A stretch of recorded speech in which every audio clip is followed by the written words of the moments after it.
Okay, is it on? Is it on? Is it on?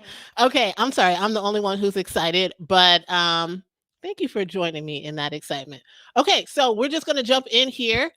Hi everybody. Welcome to the Let's K-12 Better podcast live show. So we learned a lot since December. This is essentially our exploration in producing our own show. We have various levels of excitement to learn this skill, but we are here. All right. Yes. What's up, Brian? And oh, hey, Brian, we're going to have you on the show very, very soon. So get ready, fam. We got you. All right. I cannot wait. All right.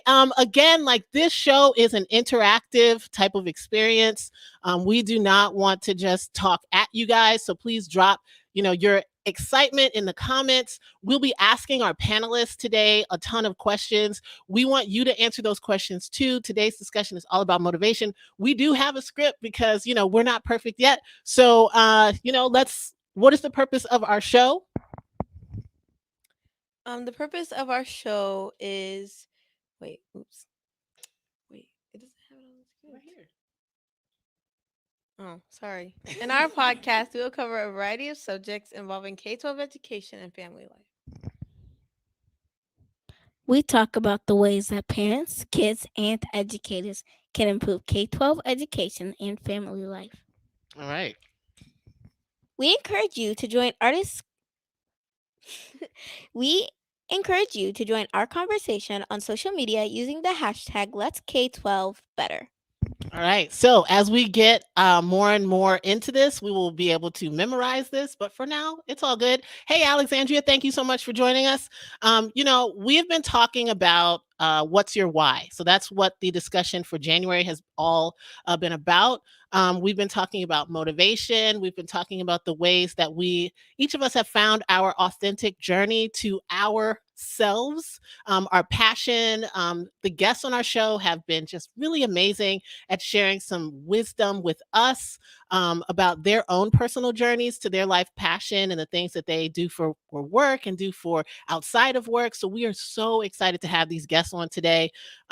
Before we get started, we just want to acknowledge like every new year brings promises. This year started off a little bit insane, but then it mellowed out a bit. So, we just want to ask everyone who's watching right now, how does goal setting help you set the tone for your new year? Hey, Reggie Coleman, aka Grandfather. So drop in the chat right now. Please share with us how goal setting helps you set the tone for a new year. I'm going to ask these guys, what do they think about like how does goal setting set the tone for the new year?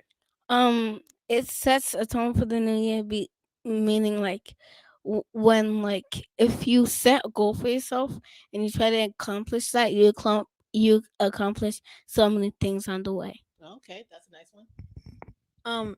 It helps you be able to have something to work forward to. All right. So it gives you something to look forward to and work toward. What else? It gives you motivation for the year. Like it helps you have like something like and gives you time to get the resources and everything so that you don't just have an excuse to be lazy that year.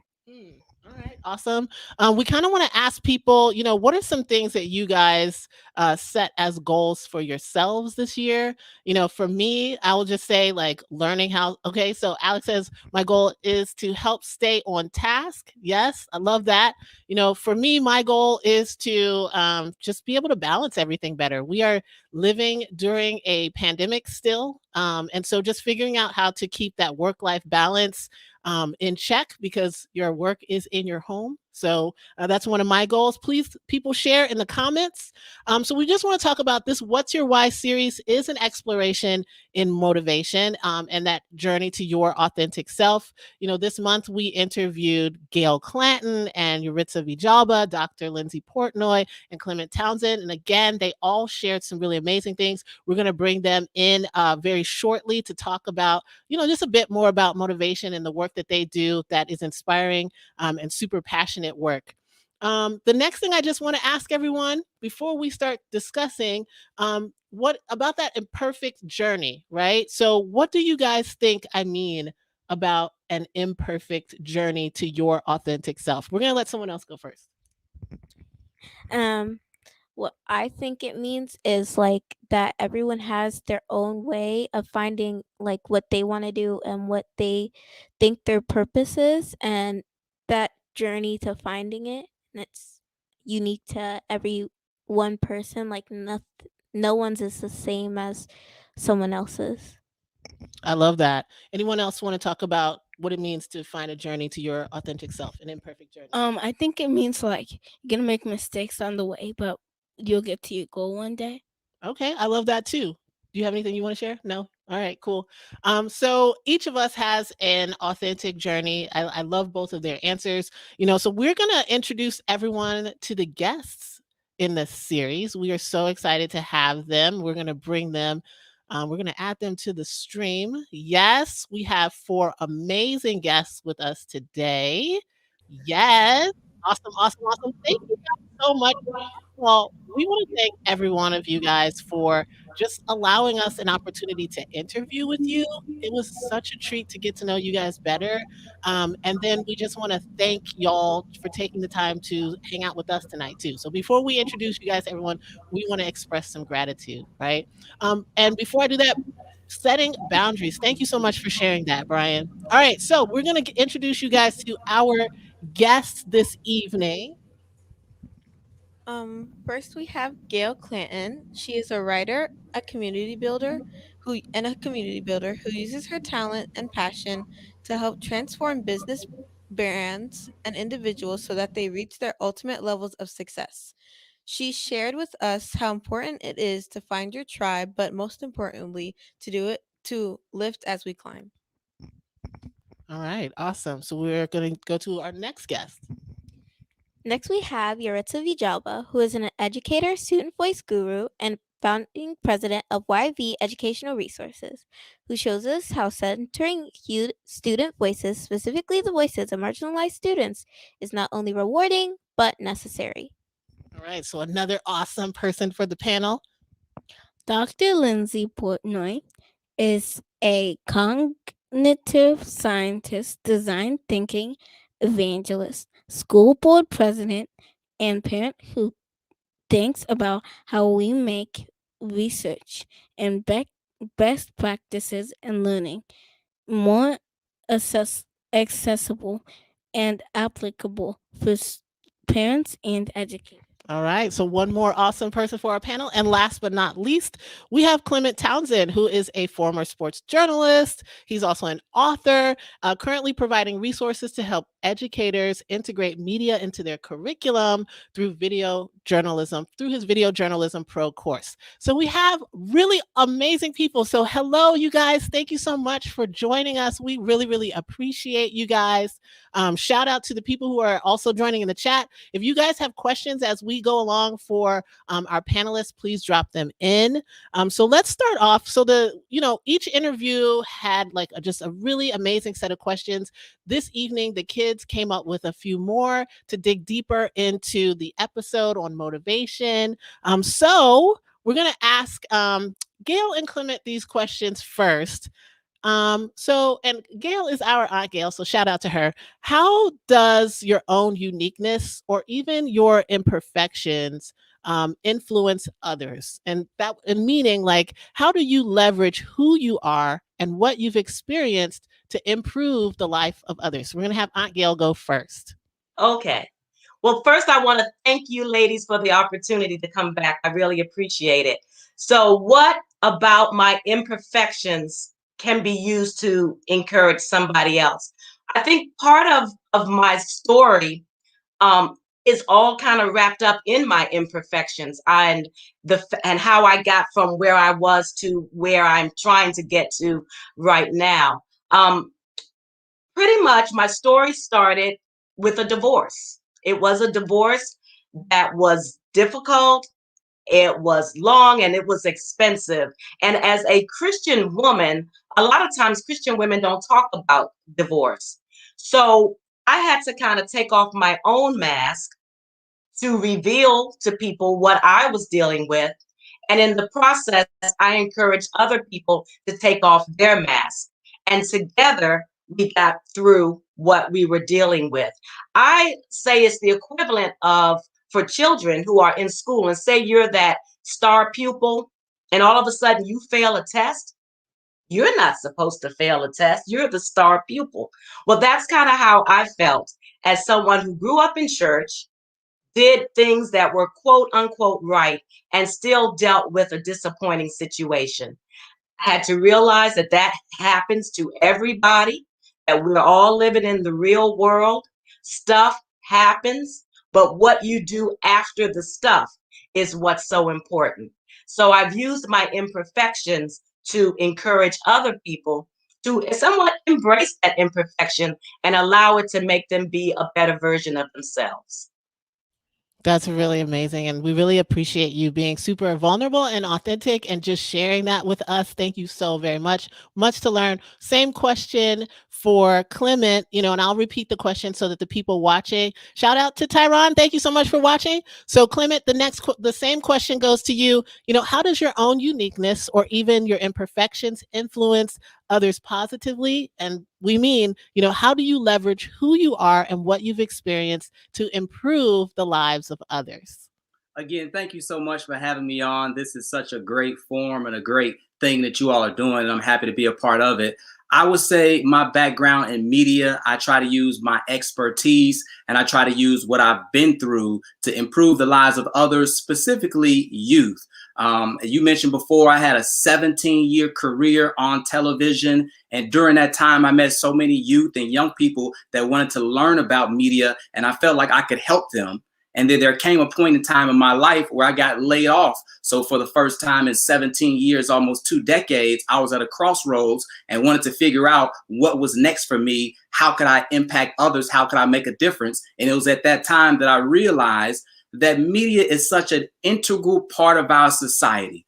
I don't think any one of us go through a day at any time where we don't watch some type of media, whether it's television or on our phone or something to that effect. And I really feel it's so important that youth and students learn how to use media and how to create media. And that's something that I did for almost 2 decades. That's something I'm very knowledgeable about, something I'm very passionate about. So really trying to take that and also my passion for youth and young people and try to combine those 2 things to make a difference, to help young people learn about creating media with meaning, media that can inform, media that can impact, media that can inspire. Yes, media can be fun with vlogging or TikToks and videos and things of that nature, but trying to use my expertise and who I am, or at least my background, to have a positive impact on media, because media is so powerful. And I just don't know if students all the time learn that type of thing in school. That's awesome. And I just want to, throw out there that during our discussion, we talked about creators or consumers of content, right? And making sure that young people understand that you're not just eating the media all day long. You also need to create. And I think that that's a thread that, connects every one of these interviews, that all of you guys talk about storytelling, the importance of telling your story, the importance of your own personal narrative, the importance of being a creator in this space and owning it. So thank you guys so much for sharing that. We're going to go to our next questions to Yaritza and Lindsay. This question is, how do you and the work that you do encourage others to see, appreciate, and respect the uniqueness in other people? So let's have Yaritza answer that question first. Hey everyone. Hey girls. So I would like to think that the work that I do speaks to the hearts and souls of educators and students. If you don't know my story, I'm an educator who teaches and services students whose ages ranges from 16 to 21. So I have overage undercredited students who have been through it all.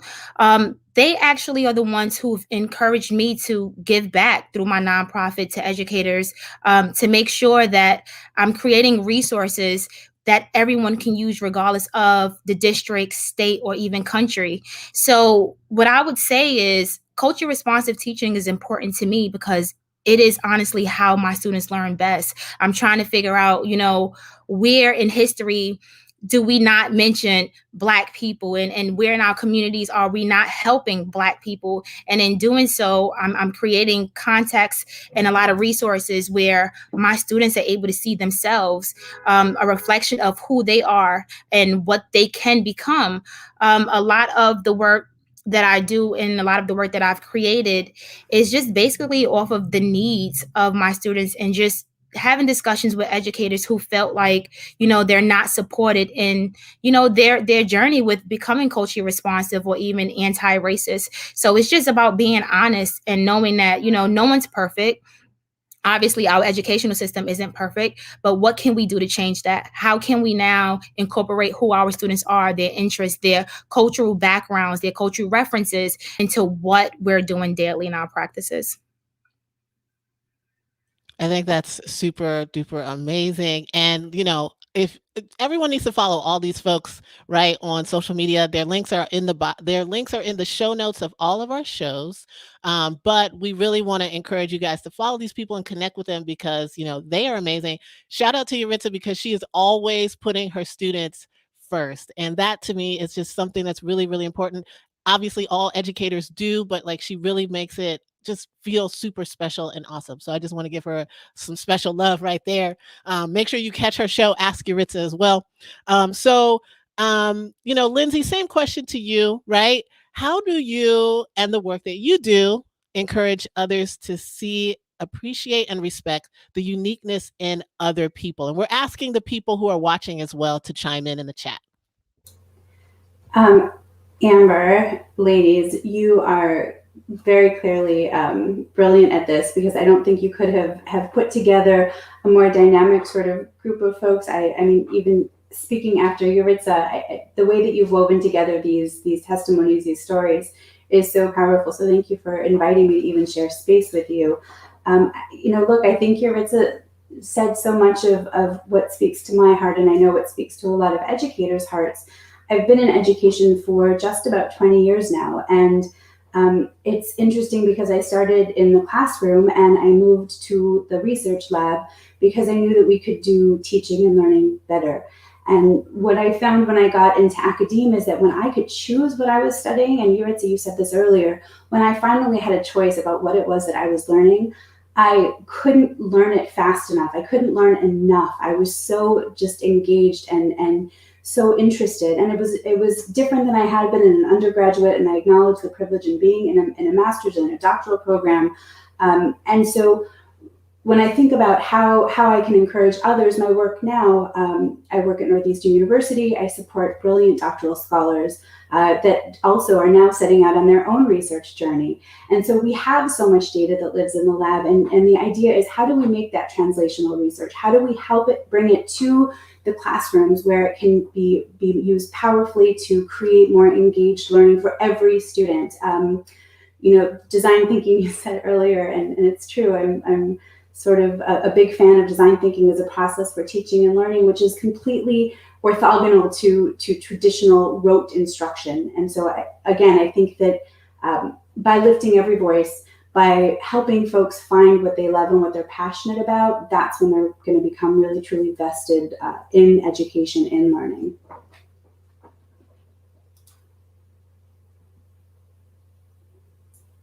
Okay, so we're kind of awkward in the background, like we're producing. First of all, great, like I really, really appreciate you sharing that. And then secondly, just want to apologize to everybody watching as we're like awkwardly trying to produce and be in the show. I think that actually segues really well into the next question, Lindsay. And I'm going to have Garvey read these questions for Yaritza and Aunt Gail. Why is it important to balance your own greatness with empowering others to do great things? How do we lift as we climb? All right, so how do we lift as we climb? Yaritza, will have you go first, and then Aunt Gail will have you follow. So that's a great question. The way I think of it is, what is the point of me doing something if it's not going to impact civilization as a whole? When I started thinking about culturally responsive teaching, it was years ago. But now folks are, getting into it because it's become a buzzword. If we think about how students learn best, then the only thing that's left is to think about how many of you were interested when you were in the classroom, when you read things that, you know, resemble the same names that you have. I tell people all the time, if you have a mathematical equation and it has names like Tiffany in it, or, you know, Wanda in it, or Yaritza in it, then I'm more prone to want to learn about this mathematical equation or problem and solve it in a way that, you know, is true and dare to the way that I learn best. For me, it's if I've accomplished something and I have during these past few years, I want to share with educators, because now I want you to implement the same kind of strategies in your classroom to meet the needs of students who are probably feeling, you know, like they're unwanted or isolated in the classrooms. So it's best that we climb as a whole so that we can better, you know, set the journey for our students, all students. Love that. And I just want to lift up Brianna in the chat, who says, we climb together, we lift together. So thank you so much, Brianna, for sharing that. Yaritza, great points. Thank you so much for sharing. Aunt Gail, you're up. So how do we lift as we climb? We actually pulled this from your episode specifically. You know, we were like, oh yes, like loving everything she was saying. So please share with us your ideas on that. Surely. I love the question. I love the thought of pulling something else along as I climb. And I think the way we do that is that we allow people to be authentic and we invite people to tell their stories. While I've gone through some difficult times in my life, one of the things that helped me more than anything else was writing my feelings out, writing, in essence, my story. And so I've had writing workshops and am now pulling together an anthology where I'm inviting other women to come in, share their stories. I think we have to let everybody feel important, allow everyone to feel engaged in something that is perhaps bigger than themselves, feel welcomed, feel accepted. You know, it's the same thing as in other aspects of society, in schools, in churches, in clubs. People want to feel connected and people want to feel important and included. And so I think that is vitally important as we invite people on our journey with us. Let them know that there's a place for them as well. I love it. Absolutely love it. And just want to add, you know, we have a question from the audience, question from Reggie Coleman, and I guess we'll ask everyone, right? How do you prevent climbing away from those we are trying to lift? I think that that's actually a really great question, right? So is any of you, we'll open this up to all four of you, you know, how do you prevent climbing away from those that we are trying to lift? Any thoughts you want to share? Well, I think it's part of it is just remaining grounded in who you are, in whose you are, remembering your journey, remembering that you weren't always here, and also recognizing the fact that you still got a ways to go. You know, I don't think any of us feel like we have arrived and that there's nothing still for us to accomplish, nothing still for us to learn. So I think if we remain humble enough to recognize that there's still somebody that we're still striving to be more like, and allow our lives to be an example to someone else who's coming behind us. I think that's beautiful. Anyone else? Yes. I think it's also about understanding that everyone's experiences are different, which means obviously the way we learn is totally different. So the way you've climbed might have been fast or slow, but another person is going to move at their own pace.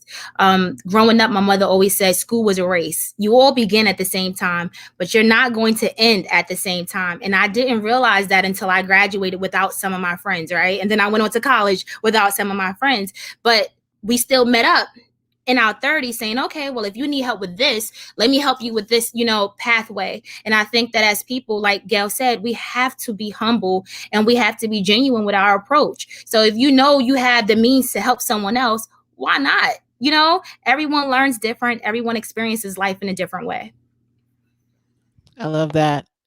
Oh, and Jessica says, being, AKA shout out to my mom, being humble is important. Anyone else on the panel want to address this question before we move on to the next one?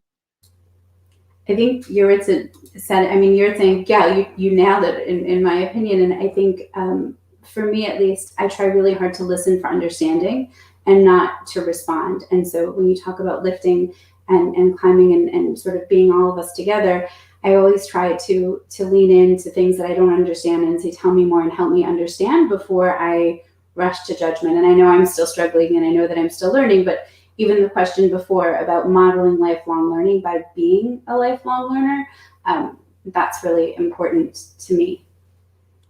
Awesome.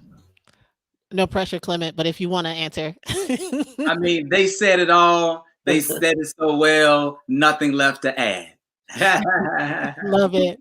Love it. All right. So, we have another question here, and Naima's going to ask this one. It is for Clement and Lindsay.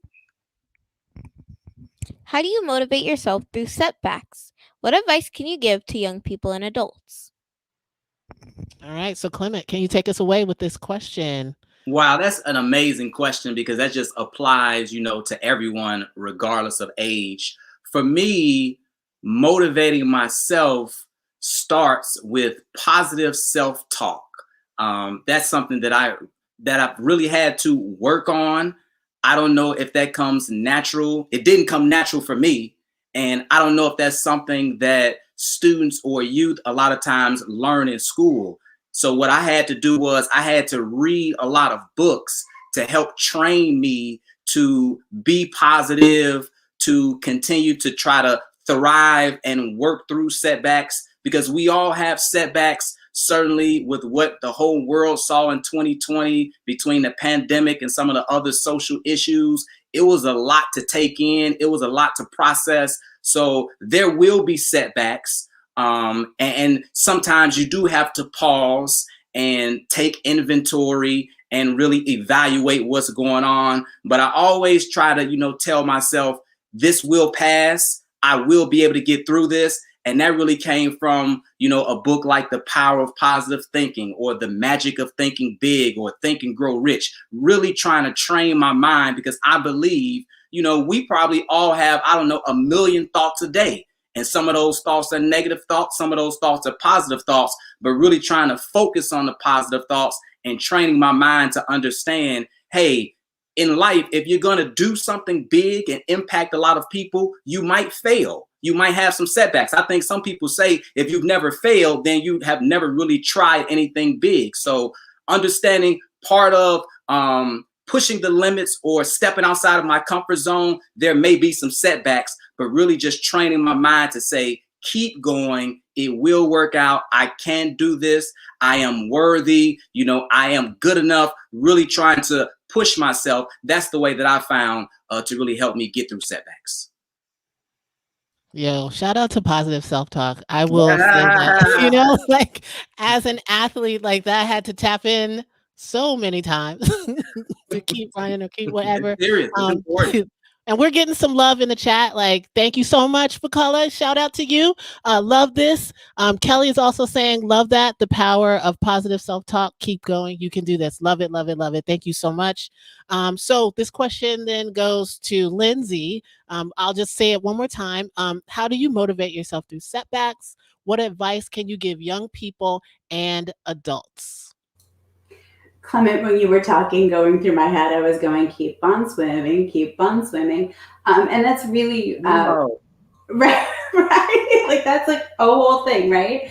So sometimes for me, it's just brute force, just keep going. And the amount of rejections that I continue to have are quite impressive. But I think about the fact that no one else is going to push you. Only you are going to push you. And so the positive thoughts, yes. The positive actions, yes. One of the ways that I get myself to write regularly is by setting short goals. And I mean, I'll say something like, I'm going to write for 15 minutes. And if I do it for 5 days in a row, then I get a reward. Like maybe I get a break the 6th day, whatever that little break is. I mean, shout out to Paul Sylvia, because that's really from his book, How to Write a Lot, for those of you who are interested in writing. But really setting small goals and then rewarding yourself when you achieve them, whether that's giving yourself time to read a book or call a friend that you haven't spoken to. Whatever that looks like, go to a movie when movies are open again. And Amber, you asked about advice to young people. And again, I think, Clement, you said it, you have to be your own motivation. I think of Alice Walker. I think of the fact that, we are the ones that we have been waiting for. And so we have to be the ones that are going to stand up and find the mantra that's going to drive us forward and just keep looking at it every single day. I think about when I applied to grad school, and I had a quote, actually my grandmother had sent it to me. She was an advocate of education, and I had it on my refrigerator when I applied to grad school, and I looked at it every day. And it was, to me, it just helped me remember why I was here and to keep going. Keep on swimming. Yes, keep swimming. Just keep swimming. We got a question from the audience from our younger cousin, Autumn, who says, if you've come a long way, how do you know where to go next? I think that is a very great question. So before we move into our next question, we want to pose to the group, right? Like, you guys have come a long way. How do you know where to go next? Who wants to jump in on this one first? I mean, I'll go. For me, that really has to do with your passions. Once you've come a long way, evaluate what are you passionate about and where can you add value. That's kind of one of the things, or a couple of different things that I always look at. How can I make a difference? How can I take what I like to do, what I know well, and then how can that add value? How can that help other people? How can that help the world? I think when you try to combine those things and put them together, then I think you will make a difference and you can be successful. And what that looks like is different for everybody. Everybody's goals are different. Success looks different for everyone. But I think when you combine those two things, I think that can help you have a sense of direction. And that's such an important question, though, because we all need a sense of direction. It's hard to feel like you have arrived and feel a sense of accomplishment with no direction. I've heard some people say, when you get into the car, if you don't put anything into the GPS, you can just end up anywhere. If you want the GPS to actually take you to a specific destination, you have to put in a specific address. So it is so important to take some inventory about where you want to go, where you're trying to go, and then you can have a better chance of getting there. Because if you don't, who knows where you might end up.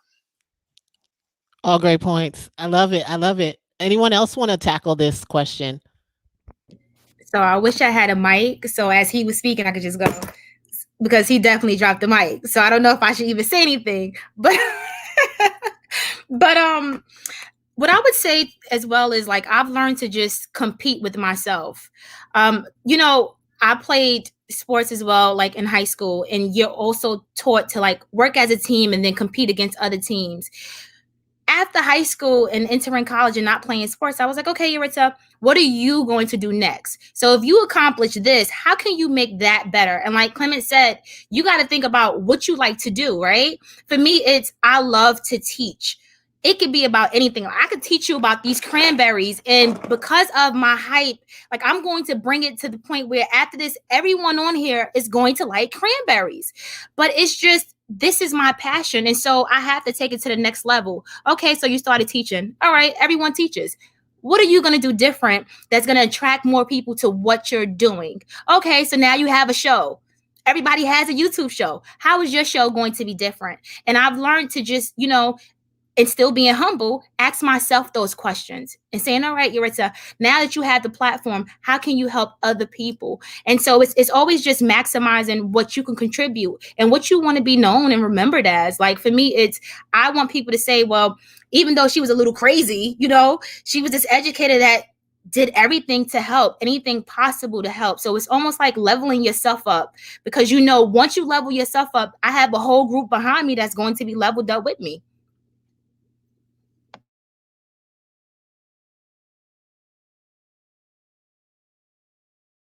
Is on. So I was muted because I was so hyped. I was like, ah. But Naima said, what did you say? I said dropping gems. Yes, everybody's dropping gems right now. Does anyone else want to jump on top of this question about like where do we go next? It's a great one to lead into our final question. Does Gail, Lindsay, do you guys want to share? The only thing I was going to add, because Clement and Yaritza really they motivated me. I mean, I was really like nodding, like yes, yes. But the only other thing that I could add for autumn, and I like those cranberries, is that maybe you teach somebody else how to do what it is that you've gained so much excitement and joy from. So once you reach that level and you're there and you're reaping the benefits of all of that, then you bring somebody behind you so that they can also experience that joy. All things, yes. Claps and snaps right here. So I think that, yes, claps and snaps.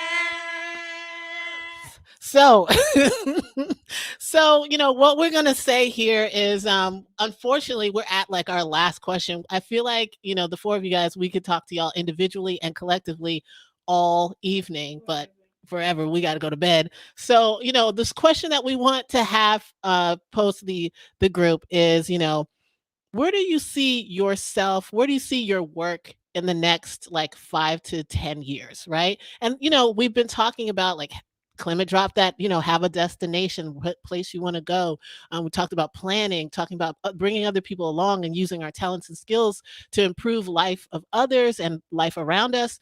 So, just think about this for a second. We want to ask the people who are watching as well to share, right? Where do you see yourself in the next 5 to 10 years? It's actually not that far away. I mean, if I think about it, 10 years ago, she didn't even exist, right? So if we think about it in terms of like, right, these guys were babies. So we've all come such a long way, and in no particular order, whoever wants to unmute first, but where do you see yourself and your work in the next 5 to 10 years?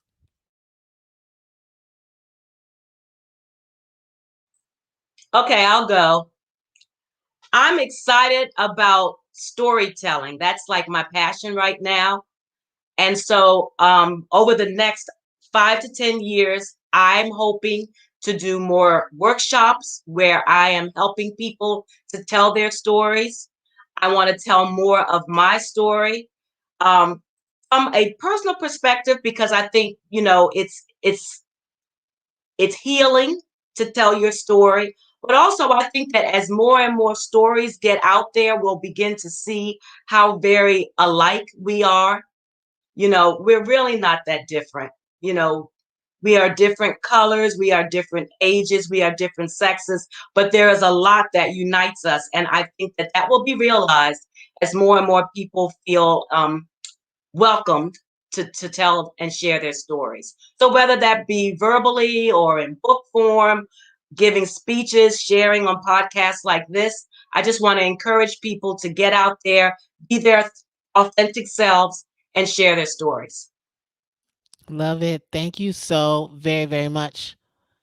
Who wants to go next? Let me go next, because I think it's a perfect segue from Gail, because when I talk about media and I think about media, that is storytelling as well. So when I work with teachers and I work with educators, I try to help them teach their students how to tell stories. So when Gail says verbally or in book form or in speeches and podcasts, man, we're so aligned. I feel like we're on the same page. And so for me, it's the same thing, but adding video to that, having some visuals, having pictures, or having video. So that's where I would see myself in the next 5 years, really trying to help teachers and educators teach their students how to tell their story at a young age. Because now, because of technology, with the phone, everybody can tell their story and disseminate it to a wide audience through the use of technology. But I just don't know if students and young people and youth are learning that, but they have the ability to tell their stories and they can see how powerful it is. So what Gail said, I agree with that 1,000%, and it doesn't have an age on it. But certainly, I guess right now, my passion is for young people, and specifically in school, for them to have some technology skills that they can use in the 21st century. But I feel storytelling is huge. So I hope to work with like 1,000 schools. I'll set the bar so high to work with like 1,000 schools to help them teach their students storytelling. And storytelling can be just about what they like, whether it's art or whether it's I don't know, food, or it could be what's going on in the world, politics, telling a story. It could be telling a story about their family history. So storytelling encompasses so much, but whatever it is, using media, using video, using technology to tell their story and share it. Yo, and who knows? Oh, so sorry. I thought we lost you. Can you share that last part with us one more time, Clement? That last bit, because you cut out. The part about 1,000 schools and telling stories, whatever it may be. It could be telling a story about how someone likes art, what they like to do. It could be telling a story about an organization, about politics, what's happening in the world, or it could be just about telling a story about their family. It could just be a story about their family history. You know, people might have family reunions and telling that story and passing it on. So whatever story they have, using technology, using editing to tell that story, and now to disseminate it to a wide audience through the internet or social media, YouTube, whatever it may be. Yo, and shout out to that. And who knows where technology is going to be in the next 5 to 10 years. Right, flying cars. We're waiting. But we do think that, you know, digital media has an important part in storytelling. So thank you, Gail, and thank you, Clement, for drawing that thread. Anyone else who's next to jump in on where you see yourself in 5 to 10 years? Well, actually, before you jump in, we just want to lift up in the chat. Bukala says that in the next 5 to 10 years, she sees herself making an impact in her kids' lives by having them learn from passionate people like those on this panel. Shout out to you. We love you. Thank you so much for watching. Yes. Yes. So who wants to jump in next on where you and claim it, right? Where do you want to be in 5 or 10 years? So I feel like, you know, the days move by so quick. They go by so quick. I just feel like it was just March of last year now. But anyway, so in 5 to 10 years, I see myself still working as the founding president of my nonprofit. It's what's near and dear to my heart, giving back to the community, giving back to educators, creating resources. But of course, most recently, I created the Tech for All initiative, where we're raising money to actually get technology for students. And then not only do we give them devices, but I have some close buddies of mine who are creating digital tutorials in different languages for those students to help them and their families. So 5 to 10 years, I see myself still pushing that Tech for All initiative. And then every year, just, you know, getting larger and trying to reach out to other communities, just trying to find a way to give back as much as possible to not only show my students that, you know, this could happen, you could be me, you could be giving back, but also that it's deeper than just what goes on in the classroom. It's the community as a whole. Love it. Thank you so much. And again, like another balancing technology with, you know, storytelling and inspiring other people to pursue their passions as well. Yaritza, thank you so much. Lindsay, before you go, we're going to lift up Brian in the chat. Oh, well, Brianna gave a shout out to Buki. So yes, what? Brian in the chat says 5 to 10 years, definitely amplifying the voices and stories of those who I influence now, especially my kids. Shout out to that. Thank you so much, Brian, for sharing that with us. Lindsay, where do you see yourself and your work in 5 to 10 years? Well, I don't know. My hope is that all of the research that I've done, all of the books that I've published, and all of the work that I've done with educators is actually being used in the classroom. My hope is that Design to Learn, the book that really creates an educational framework for what design thinking could be, is applied to meet every learner where they are. I like how Gail was talking about storytelling.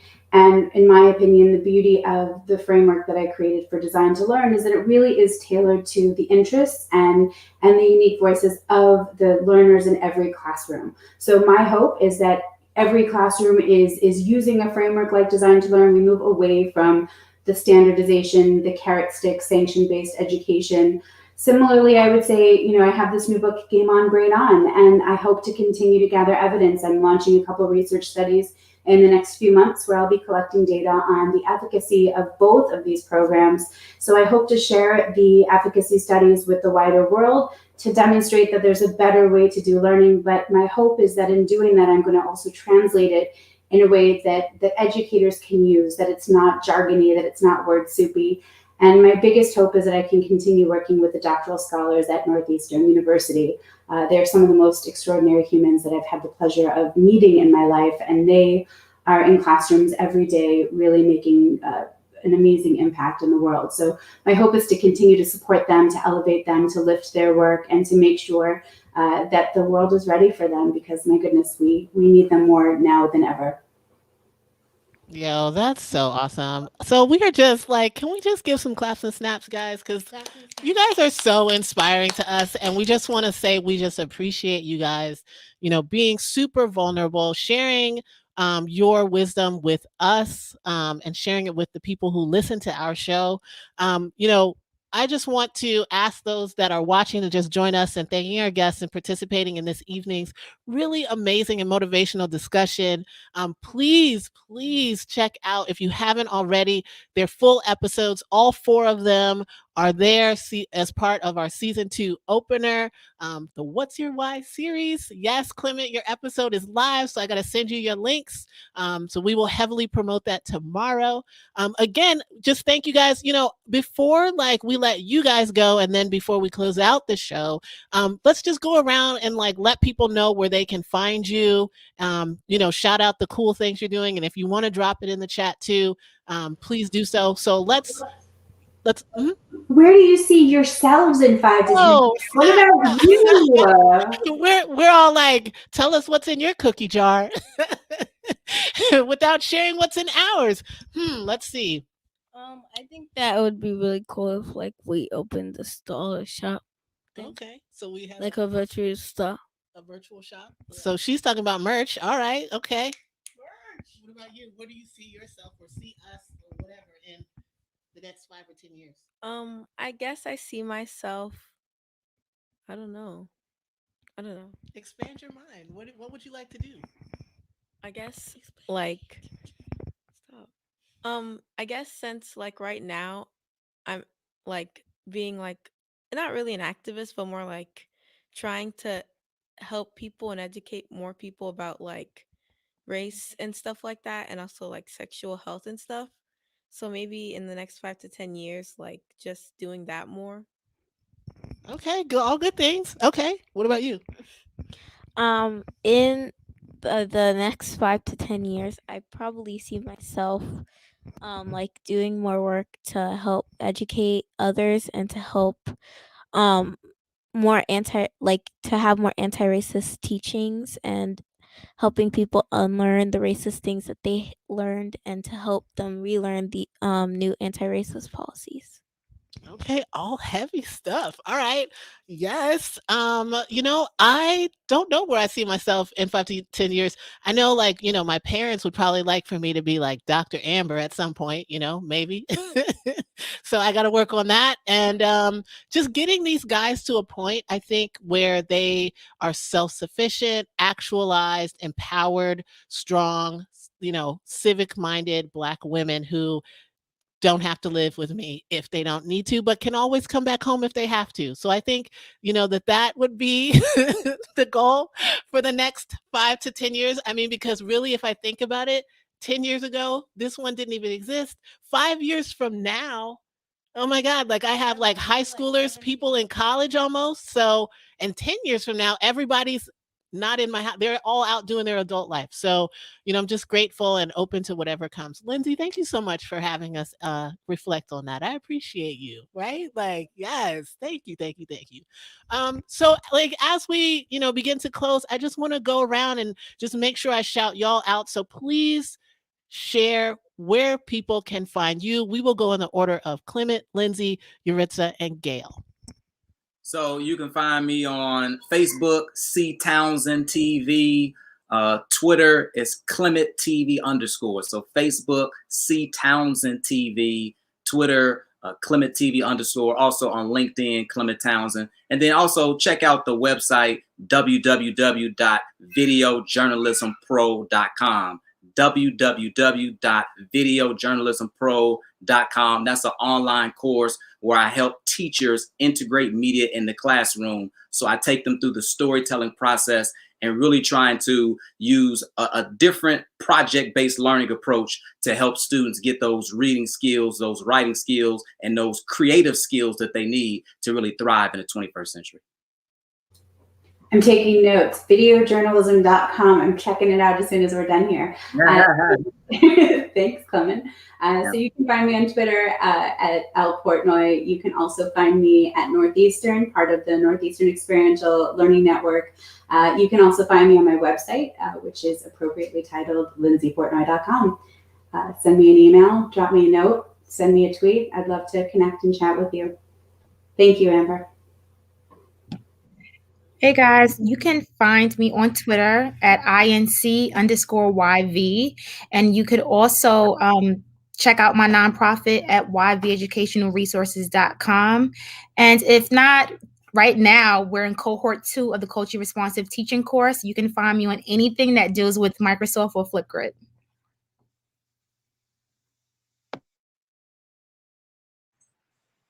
You can find me at my website, gailclanton.com. I'm also on Facebook and Instagram as Gail Clinton Sparkles, and on Twitter, but not so often, as Gail Clinton. I hope to hear from some of you. This has been a wonderful, wonderful night. Thank you, Amber.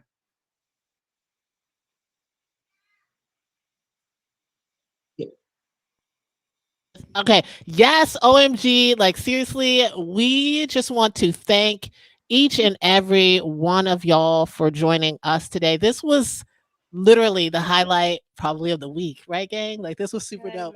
Yes. We also want to say just to everyone before we're going to close out. So thanking our guests, Gail and Yaritza and Clement and Lindsay, for joining us today. We want to hopefully get each and every one of you guys listening to those podcast episodes. You can find them on the Let's K-12 Better podcast site. So please definitely check that out.